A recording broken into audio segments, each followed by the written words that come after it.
So let me welcome, first of all, Katz, the CEO and co-founder of XConnect. Hello, Ellie. Thank you. Please come and join. And Don Holloway, the VP of Sales from iconectiv. Thank you, Don. Joining us online is Igor Skutsenya, the Senior Business Development Manager at Lanck Telecom. Hello, Igor. Hey. Hey, how are you? Well, we have regulators in here. We had some government executive branch as well. So plenty, I think, to talk about. And we have 3 people with different experiences, 2 solutions, and 1 behind us, which is a wholesale, probably put it in practice from Lanck Telecom. So first of all, maybe I should ask you, and I'll start with Don. Don, you come all the way from US, thanks, and thanks for, not celebrating Labor Day, I think, yesterday, all the way for us. But tell us a bit more of what is the regulatory perspective coming from the US about fraud and telecom mobile. Well, thank you, Dario. Technology change and bad actors have been driving fraud on both voice and text. Consumers, on the other hand, don't want either one. What makes it tricky is that fraud is regulated differently for voice and text. The FCC, for example, classes voice as a Title II service. That means it's strictly regulated, and common carrier rules apply. Text messaging is not treated that way. And if you throw over-the-top messages into the mix, it gets even more complicated. To add another layer, we've got trade regulatory agencies and cybersecurity regulatory agencies. And we've got that on the state level and the federal level. So, and we're also aware that fraud is not a US problem, it's a global problem. So when you add that all up, it's an extremely complex problem that I believe has to be dealt with both locally and globally. The impact, if we don't, is that our networks will continue to have customers losing trust. Phone calls will be answered less often, messages will be ignored. And I think our job as stewards is to make sure that the consumers get the messages that they want to get on any device, any network, anytime. So you mentioned a few things, interestingly, the different approach in the US, where SMS is not considered just like a telecom service, is almost like an IP service, they're less regulated. But yet, we hear from the FCC that they are considering actively regulating that now. So it's kind of a bit of a conundrum. So they are looking at, just like they acted on robocalling, the call site, right? Now looking at doing the same of SMS. Big things, small things, is it going to happen? I mean, you're closer to all of it. So maybe I need to ask directly to the source. But. So, as I mentioned, they are regulated differently, but the consumers want it all to stop. So the FCC, in their original proposed rulemaking, made a stab at trying to make text messaging follow stir-shaken protocols. They then realized their first attempt, it wasn't really workable. They got a lot of pushback, and so they retracted that. But I would say that clearly what they're trying to do is signal this is a problem that they want us to solve. Okay. They're less concerned with how we solve it than we proactively come up with a solution. Kind of is a salvo, is a fire a shot and say, you do something, otherwise get ready. Now, if that's the US, Ellie, what's happening in the rest of the world? Let's start with Europe at least, but what's happening? And I think we have a slide. Let me see. No, we don't have a slide. But we have all of your sources. Apologies for that. We have all of your knowledge. Tell us, where are we in Europe? What are we doing in terms of regulatory interventions? Thanks, Dario. Pleasure to be here. it's a very interesting time that we are in as an industry. And I think we need to reflect on somewhat what's happening on the voice side of life, and recognizing that what's happening there may well be impacting likewise in our industry on the messaging side as well. And on the voice side, there's a significant amount happening. As we've heard, there's almost a multi-billion-dollar effort, or at least a cost to the industry, on stir shaken in the States. That's had I like to call it a good experiment. That might be a little bit unfair. May I interrupt you very, we have mentioned stir shaken multiple times, but we haven't addressed what it is. Can you? Oh no! Oh, can the you famous, just? Can you do a 1 minute description? Can you do? No, of stir shaken 30 seconds. In front of an it's okay. entire industry. Please. The answer is no. But in essence, it is a technology-led protocol that's been implemented in the States, and it is to enable that when you see a caller identity, a CLI or an ANI as it's known in the States, ultimately that is a verified ANI, that you're comfortable that the CLI that's being presented to you actually has been generated by the originating entity, the originating operator. And it's a whole technology that goes behind it to give the cryptography, the security, the certificates behind it to make sure that that's being transferred all the way through. As you can imagine, that has been a huge impact to the industry. The macro driver behind this is to restore trust in communications. And more so than on the messaging side, but in the voice world, as Don highlighted, the percentage of calls that are being unanswered in the US, right, is at an all-time high. And that means our industry, communications as a general, is being looked more and more in a non-trusted fashion. So we have to, as a collective industry, restore that trust. Now what's happening is there are various different initiatives being driven around the world on the voice side today, but increasingly we're seeing that that is being extended and thought about on the messaging side as well. And the challenge is twofold. The challenge is, number one, is that, again, as Don quite rightly described, not just in the US, but in many other jurisdictions around the world, the role of voice being regulated versus messaging being regulated is a bit subtle. I mean, it's not always as clear that the messaging can be as regulated as can. But at the same time, it was a description that was actually said to me by the head of the SIP forum. Treat restoring trust like a balloon. Right? And if you squeeze the balloon in one part, then the balloon just pops out somewhere else. What does that mean? That means if you're looking at trying to restore trust and you just take this bite of the cherry and you're going to close this off, then all it means is the whack-a-mole. That means what's going to happen is simply the fraudsters, who are as smart as hell typically, will just pop up somewhere else, etc. So it needs to have a holistic approach. And the minimum statement of holistic approach means not just national, but global, right? And if the fraud is originated from national and you squeeze national, even if you're successful, then it will pop up internationally. So it means that we as an industry, and whether that's MEF as a global industry representing the messaging side, or there are other industry bodies today on the voice side, such as the i3 Forum, which is looking to address this on a global basis, we need to have a combined mutual effort, both driven by the industry, the national regulators, and an international opportunity. So the overall message is 1 + 1 = 3. We need to collaborate together in a sensible way with the regulators to help us on this journey, because we as an ecosystem need to restore trust in our communications. You're touching a lot of very good points in trust, which is so central to what we're talking about here. Restoring trust. I have interrupted you as well. Let me go personally.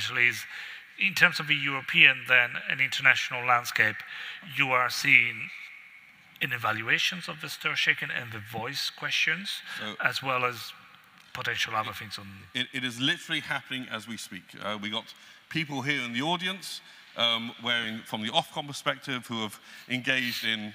You don't have to stand up if you don't want to, who have engaged in significant consultation efforts to reflect on the US, right, and to say what is going to be best to be adopted here in the UK. Likewise, Home Office, UK government is looking at it from a text perspective. If you look at the number of of consultations occurring around Europe as we speak. In Belgium, the CEPT, what's happening in France, Ireland, all of these entities, all of these countries, all of these regulatory authorities or government authorities is looking right now at what can be done in the industry to restore trust, primarily from a voice perspective. But do not think for 1 second that we are not just behind the scene on that. We're not just next on that scene. So we have to take a proactive approach to work with the regulators, to work with the industry on coming up with sensible solutions. Fantastic. So a lot of things happening. 2 years ago, I think we were even saying the entire landscape is going to be changing. And we're seeing now with these consultations. And most consultations, you're right, seem to be mentioning the same calls and messaging, even if potentially there's a bigger focus on the voice side. But it's easier for us to talk about it because we don't have a skin in the game, maybe. I mean, we got iconectiv, registry, and much more, XConnect, informations on numbers, and much more. But behind us, big size of it. It's probably at a real size, I think, given his... it's Igor Skutsenya from Lanck Telecom. Now, Igor, you are one of those wholesale carriers that is delivering traffic, voice, and messaging and data. So how is your life, and how is it impacted by these conversations? Tell us all. Be candid as always. Well, thank you very much, Dario. Well, obviously, just like in any business, there are multiple rules that are enforced by multiple government authorities, and obviously we're welcoming those that make the whole work environment, business environment better. You know, there are some successful experiments, and there are, you know, the experience that leave some things to be desired. And we understand that, you know, it's kind of hard for the government agencies and intergovernment agencies and their intergovernment initiatives to kind of coordinate in a perfect way so that their measures would only bring good and never, you know, impact the industry in a bad way. The thing is, obviously, there are some risks that the government is answering.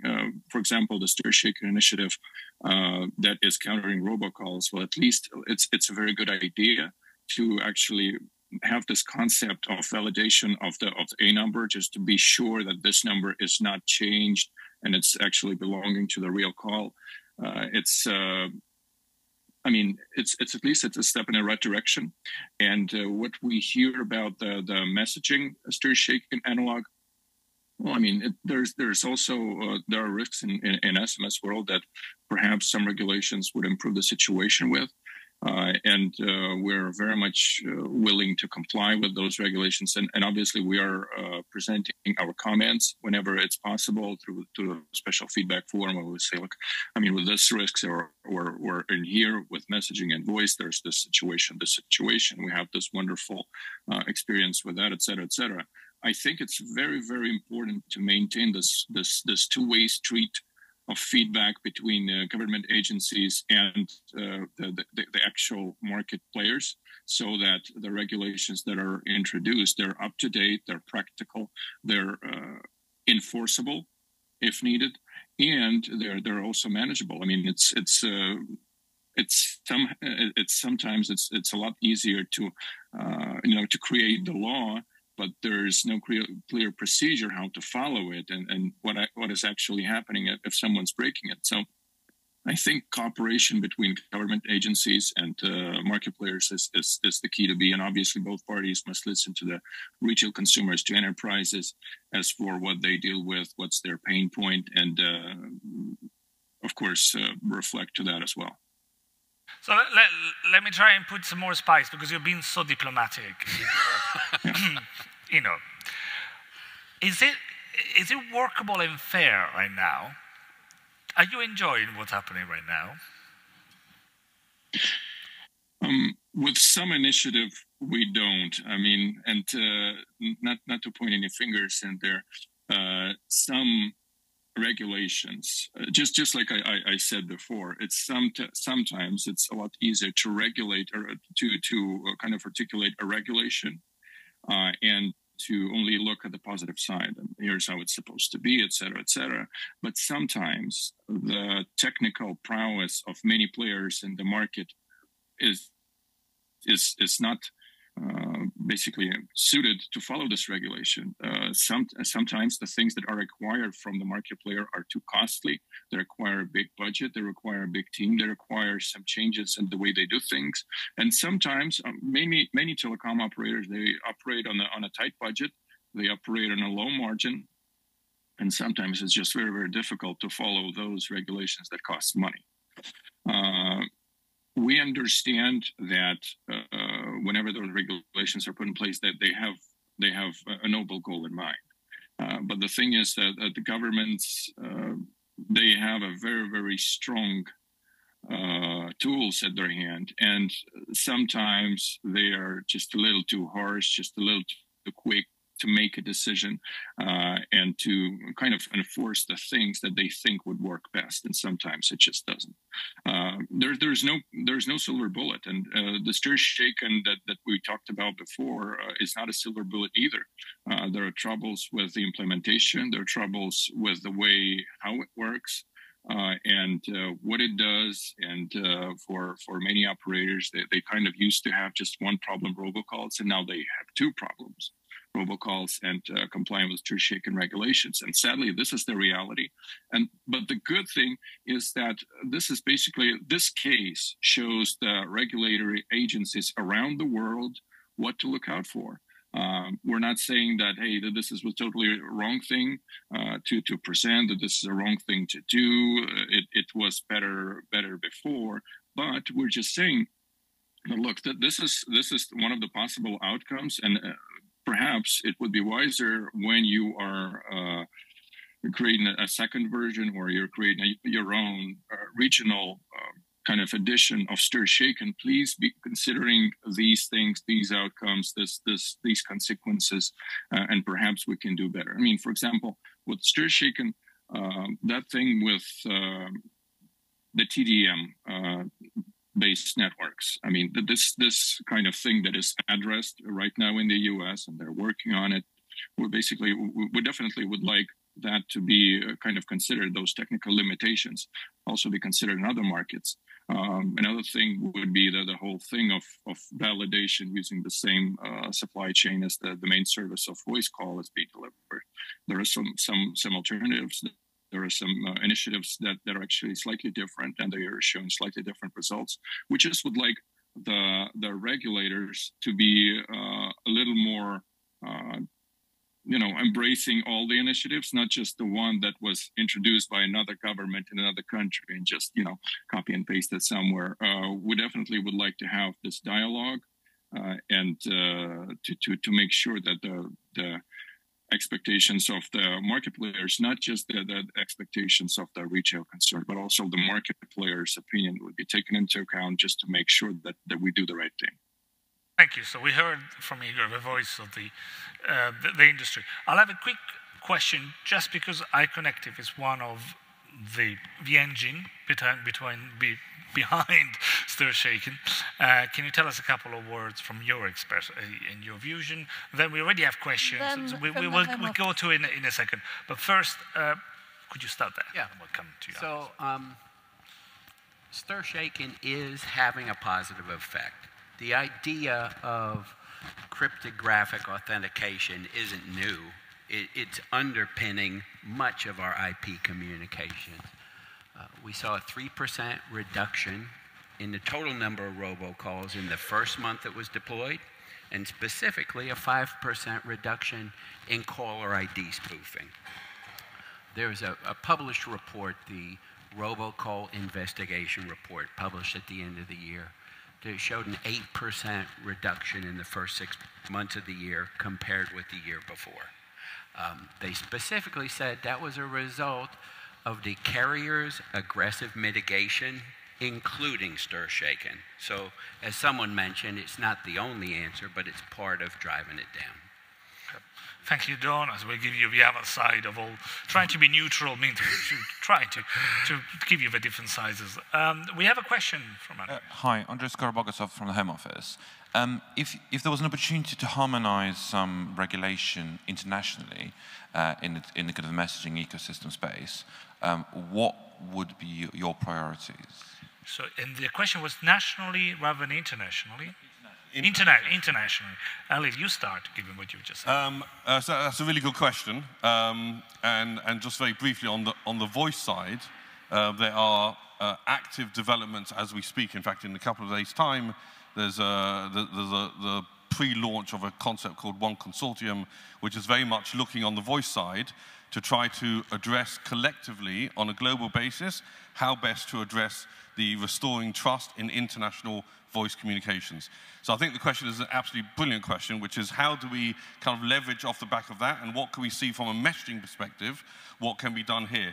So it's interesting, if we look at some of the opportunities on the voice side and see which of those can map simply and easily, I'm just going to throw out kind of 2 or 3 ideas, and this is just kind of my initial thoughts on that subject is, so one of the underpinnings of any concept of fraud management, and it's been mentioned repeatedly throughout the sessions today, is the ability to identify ultimately the perpetrator, to be able to trace back through that message, through that call, so that you can identify on a verified basis that this particular organization is the one who generated the spoof or the spam or the scam or the fraud, whatever it is.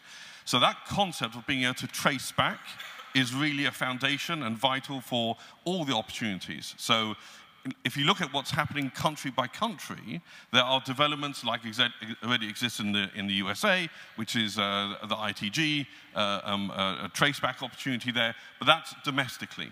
So I think the opportunity is to see whether there is, and that can only be driven by global activity, which is to create the concept of a global traceback.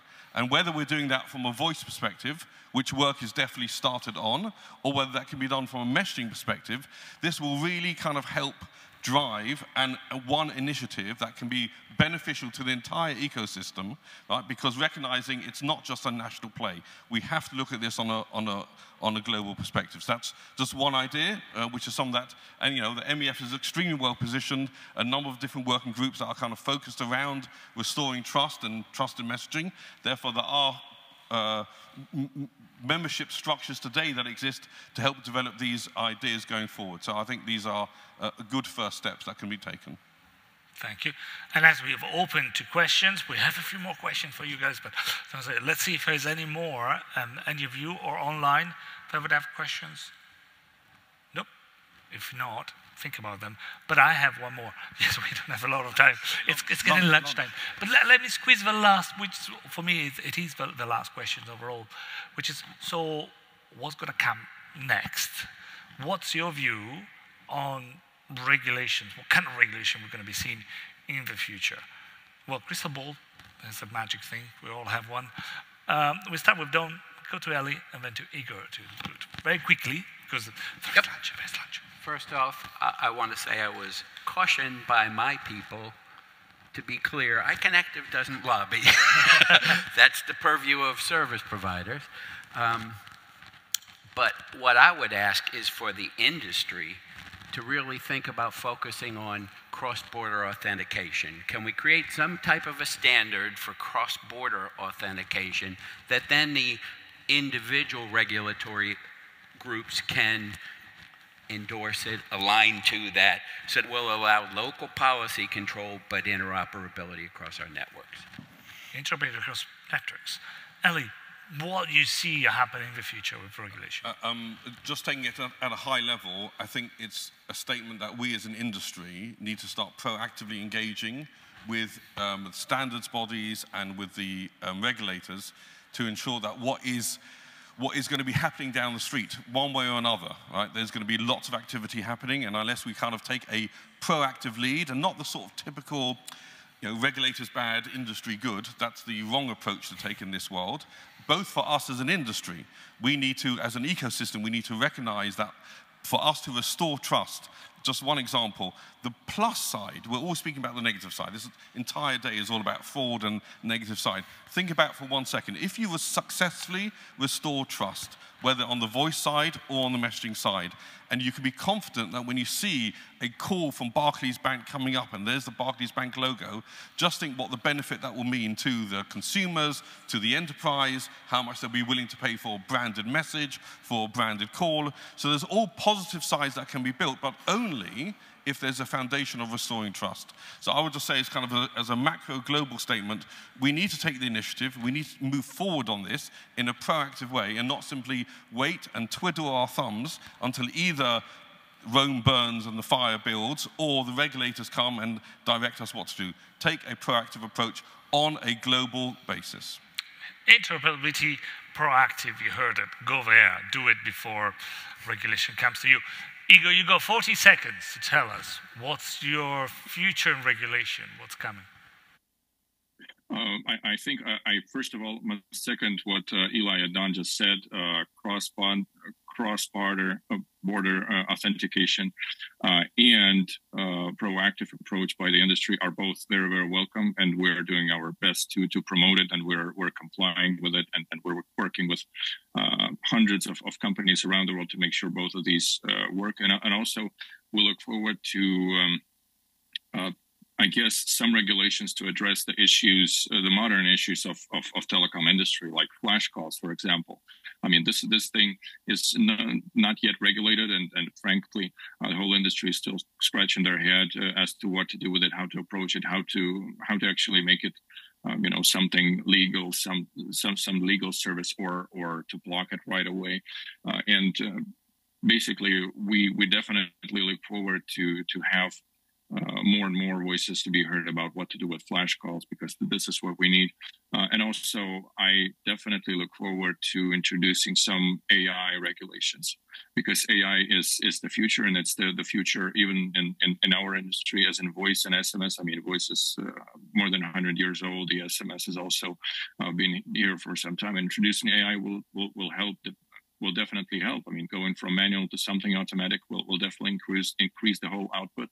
And we definitely look forward for the government to have AI to at least to be kind of certified, or not enforced, but kind of you know, welcoming those efforts and providing some certification for those that use AI to battle fraud and to improve their quality of service. So.